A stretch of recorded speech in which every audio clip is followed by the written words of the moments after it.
Poljoprivrednici i ove godine mogu da koriste izuzetno povoljne kredite sa godišnjom kamatom od 4 i 6%. Namenjeni su nabavci semena, sadnog materijala za kupovinu mehanizacije, opreme, priplodne i tovne stoke.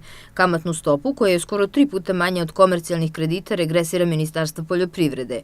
Poljoprivrednici su uglavnom koristili do sada sredstva iz kredita za nabavku stoke, a od ove godine vlada interesovanje za ulaganje u proizvodnju povrća i voća, odnosno nabavku plastenika, hladnjača, protivgradne mreže i slično.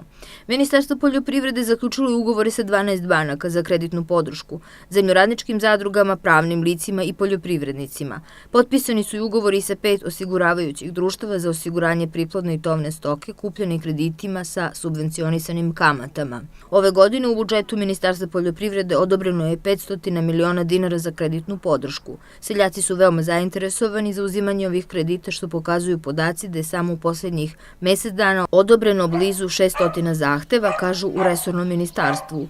Ukupan iznos kredita za poljoprivrednike je do 5 miliona dinara, za zadruge do 15 miliona. Rok otplate od 1 do 3 godine uz mogućnost mirovanja otplate do godinu dana.